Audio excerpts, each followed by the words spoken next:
الشيطان الرجيم بسم الله الرحمن الرحيم والتين والزيتون وطور سينين وهذا البلد الأمين لقد خلقنا الإنسان في أحسن تقويم ثم رددناه أسفل سافلين إلا الذين آمنوا وعملوا الصالحات فلهم أجر غير ممنون فما يكذبك بعد بالدين أليس الله بأحكم الحاكمين صدق الله العظيم.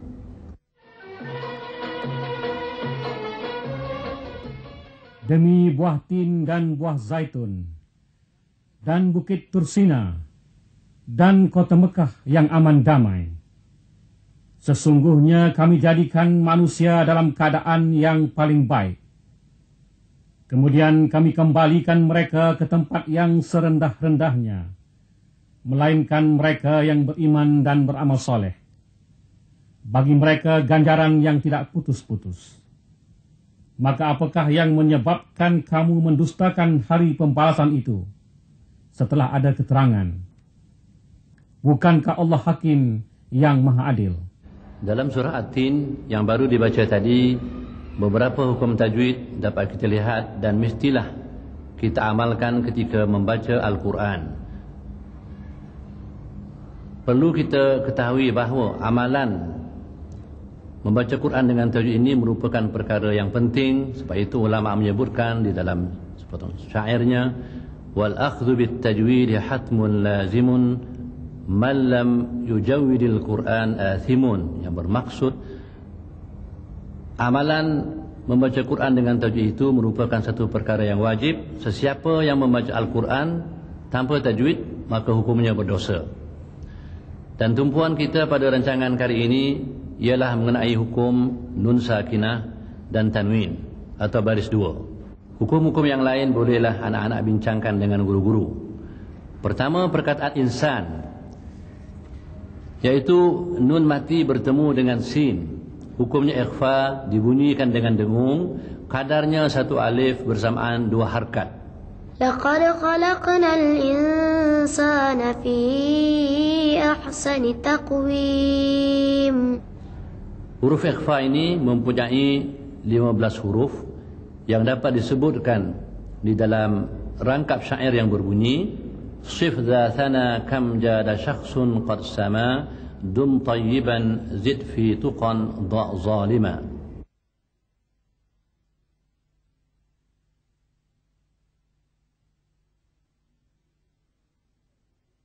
Seterusnya kita lihat pengertian ikhfa itu sendiri, yang bermaksud menyembunyikan nun sakinah atau tanwin baris dua apabila bertemu dengan salah satu daripada huruf-huruf ikhfa yang 15. Dan kedua, kita kena kekalkan dengung dengan sempurna ketika membaca ayat-ayat tersebut.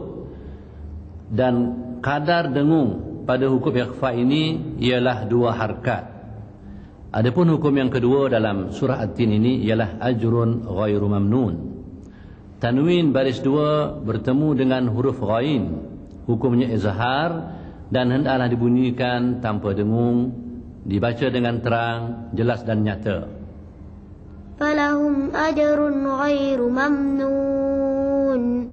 Huruf izhar ini ada 6. Alif, ain, ha, ghain, ha dan kha.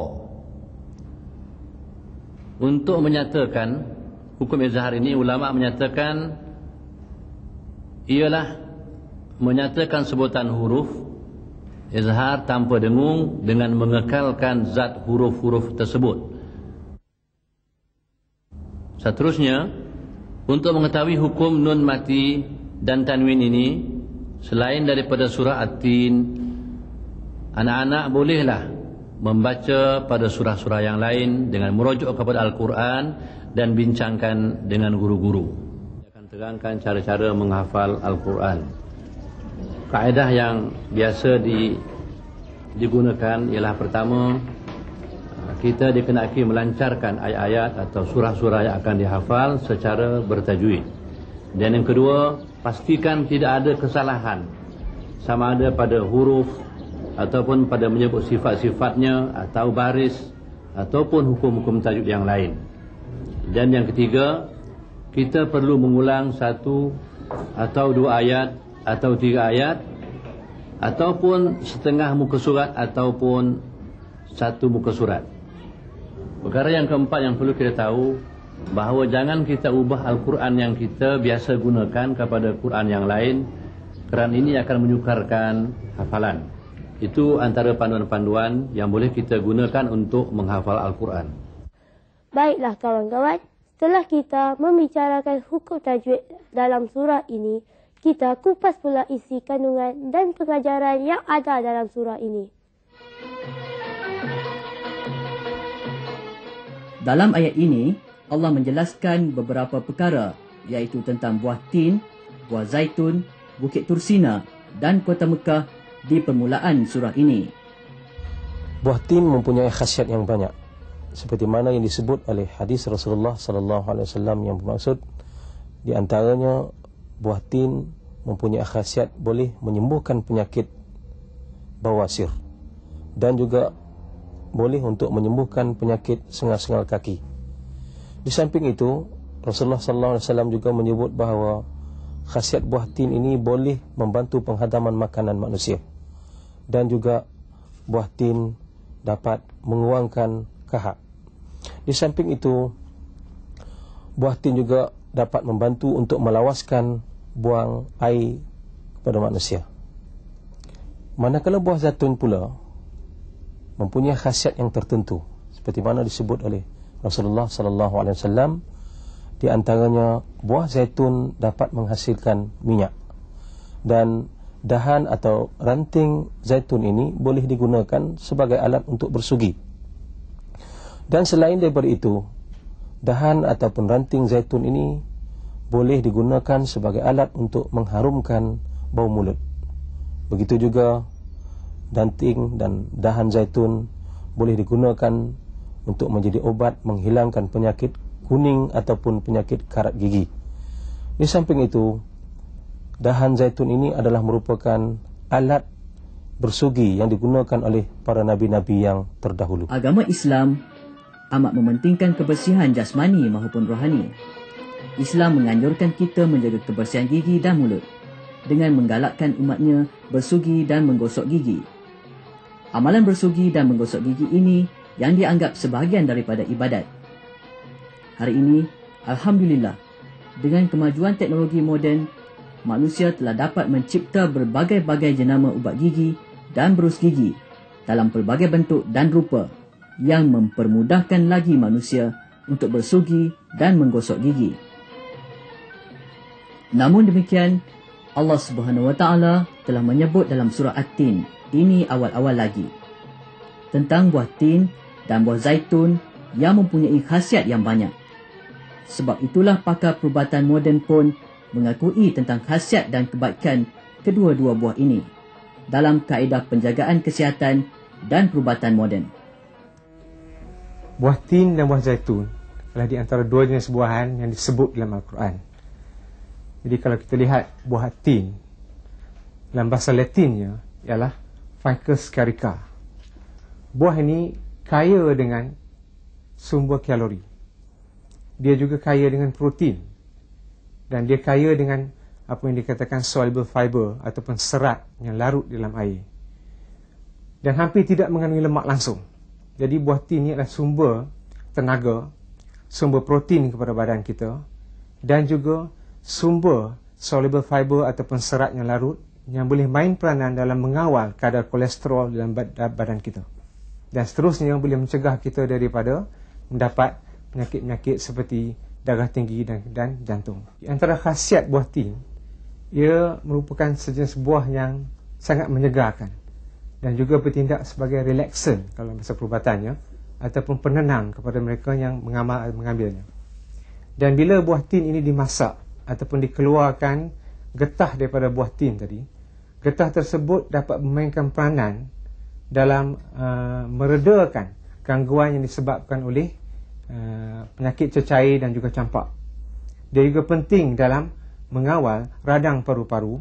Dia juga penting dalam masalah jangkitan kuman pada sistem perkumuhan ataupun daripada gangguan yang berlaku pada buah pinggang.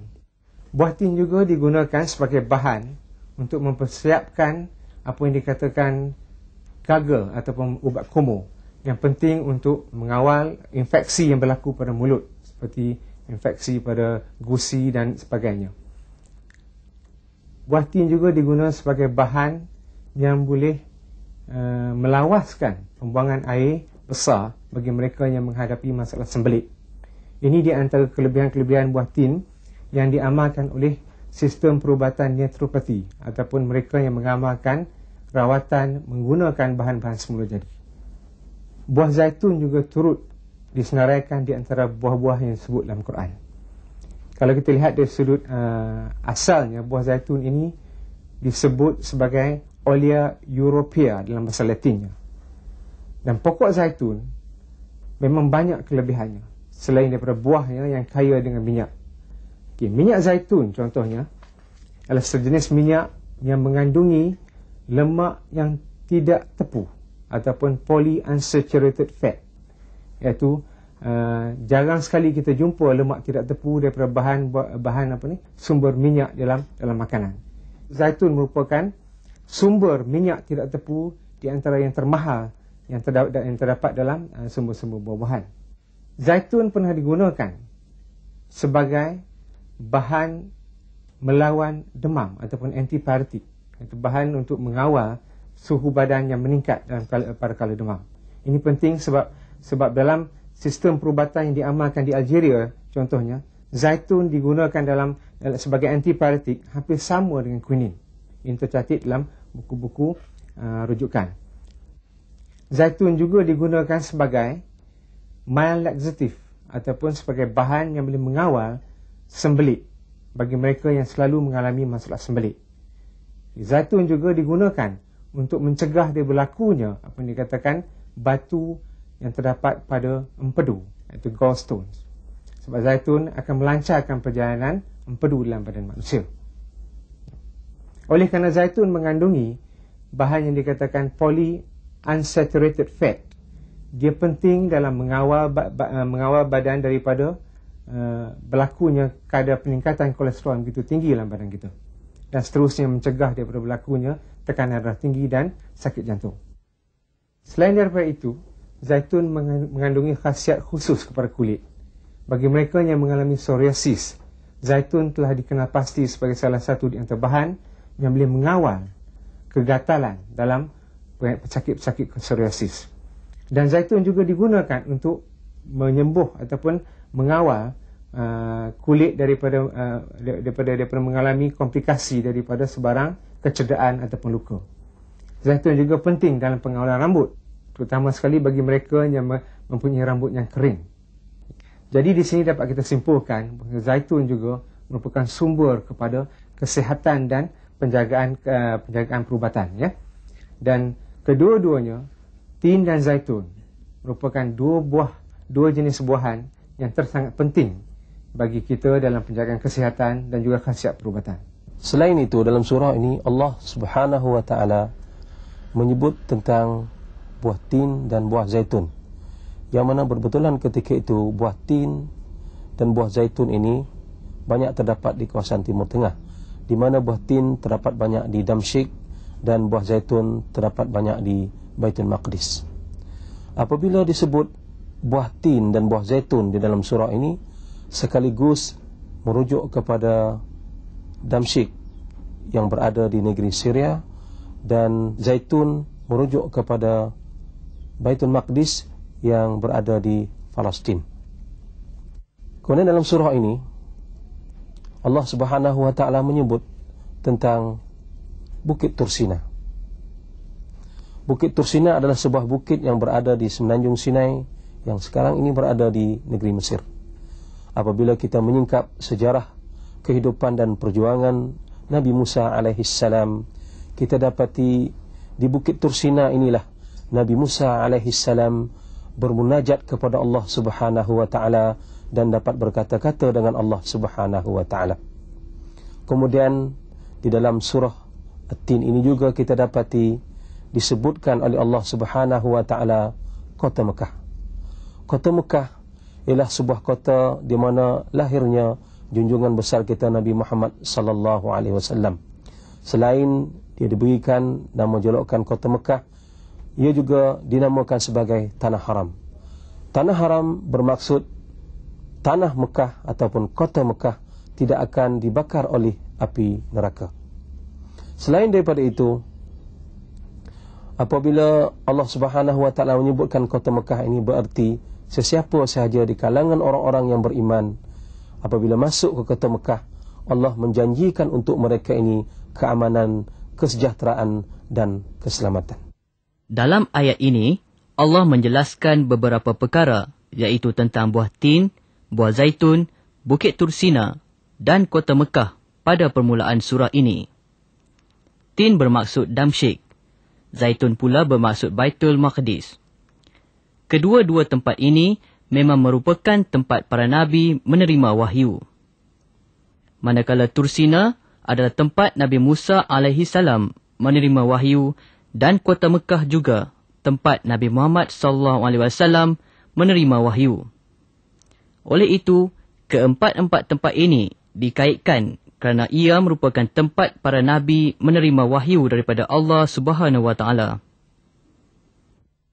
Wahyu dari segi bahasanya membawa makna bahawa pemberitahuan secara rahsia, sama ada melalui gerak hati ataupun lainnya.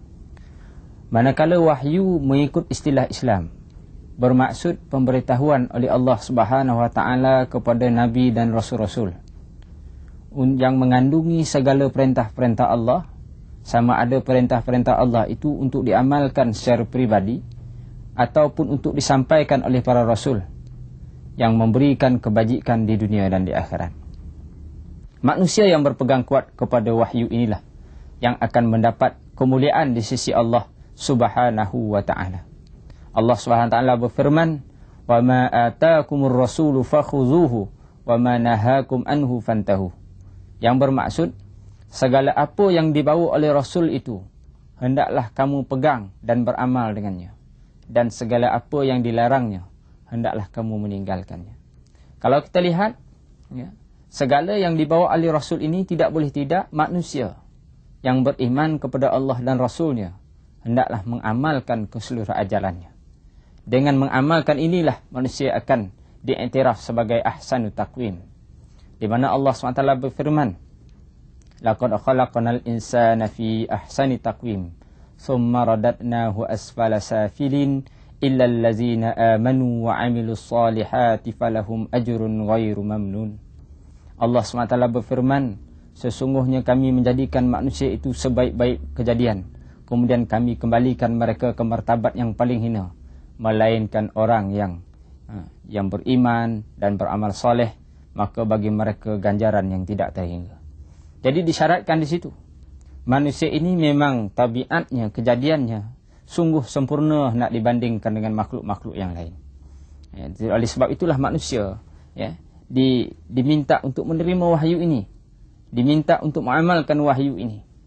Tetapi manusia yang macam mana yang mampu menjadi ahsanu taqwim itu, yaitu manusia yang beriman dan mereka yang beramal soleh. Ataupun dengan kata yang lain, manusia yang berpegang kepada wahyu Allah Subhanahu wa taala dan apa yang disampaikan oleh Muhammad sallallahu alaihi wasallam dan para rasul yang lainnya. Selain itu, ayat berikutnya Allah telah menjelaskan perkara yang paling penting, bahawa Allah telah menjadikan manusia dalam bentuk yang paling baik. Kemudian Allah akan kembalikan mereka ke tempat yang serendah-rendahnya, melainkan mereka yang beriman dan beramal soleh. Bagi mereka, pahala yang tidak putus-putus. Antara sebab manusia dikembalikan ke tempat yang serendah-rendahnya ialah manusia tidak percaya dan beriman kepada hari akhirat, sedangkan Allah Maha Adil ciptaannya di alam ini. Sebagai bukti keadilan Allah SWT, antaranya ialah Allah tidak memilih malaikat menjadi khalifah di muka bumi. Malah Allah memilih manusia kerana Allah Maha mengetahui akan kelebihan dan keunggulan manusia sebagai khalifah Allah. Khalifah di dalam bahasanya bermakna pengganti atau wakil Allah Subhanahu Wa Taala di muka bumi. Dan lantikan manusia sebagai khalifah ini Allah sebutkan di dalam Al-Quran, di mana Allah SWT berfirman, A'udzubillahi minasyaitonirrajim, Inni ja'ilun fil ardi khalifah. Allah berkata kepada malaikat, wahai malaikat sekalian, sesungguhnya aku nak menjadikan di muka bumi ini khalifah. Lalu malaikat semuanya bertanya kepada Allah SWT, Ataj'alu fiha man yufsidu fiha wa yasfikud dima' wa nahnu nusabbihu bihamdika wa nuqaddisu lak. Qala inni a'lamu bima la ta'lamun. Lalu malaikat bertanya kepada Allah, wahai Allah, apakah engkau nak menjadikan di muka bumi itu mereka yang merosakkan dan menumpahkan darah? Sedangkan kami para malaikat ini seluruhnya sentiasa bertasbih dan mentakdiskan engkau. Kata Allah Subhanahu Wa Taala, sesungguhnya aku lebih mengetahui dia apa yang engkau tidak ketahui.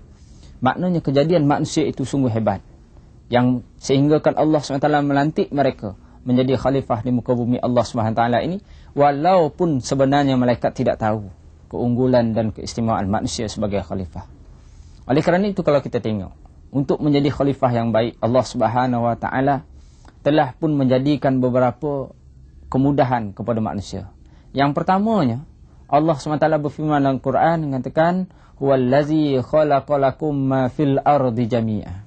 Allah SWT berfirman bermaksud bahawa akulah ataupun dialah, yakni Allah Subhanahu Wa Taala, yang menjadikan bagi kamu seluruhnya alam ini. Maknanya Allah menjadikan alam ini seluruhnya untuk manusia, untuk berfungsi sebagai khalifah Allah SWT. Oleh kerana itu, kalau kita tengok, sekeras-keras besi, walaupun keras daripada tulang manusia, tetapi tengok manusia boleh melentur besi-besi ini hingga menjadi kenderaan, hingga menjadi paku dan sebagainya. Begitu juga segarang-garang binatang buas, contohnya harimau. Akhirnya dengan kehebatan manusia sebagai khalifah Allah SWT, harimau ini boleh dijinakkan. Begitu juga sebesar-besar gajah, yang kuat tenaganya, yang gagah perkasa dan besar tubuh badannya, tetapi dengan keunggulan manusia sebagai khalifah, maka gajah ini dapat dipergunakan oleh manusia. Dengan sebab itu, Allah telah menyediakan syurga dan neraka untuk pembalasan terhadap amal manusia. Andainya Allah balas perbuatan mungkar dan dosa kita dengan neraka, usahlah kita menyalahkan Allah, kerana Allah hakim yang maha adil. Allah tidak mungkin berlaku zalim, malah manusialah yang menzalimi diri mereka sendiri dengan menceburkan diri mereka ke lembah kebinasaan.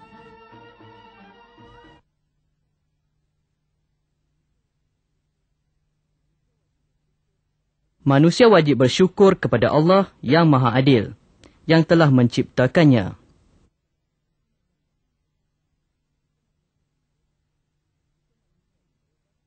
Jika manusia ingin bebas melakukan sesuatu tanpa batasan dan berhasrat untuk menjadi makhluk-makhluk lain, manusia pasti akan kecewa dan menyesal.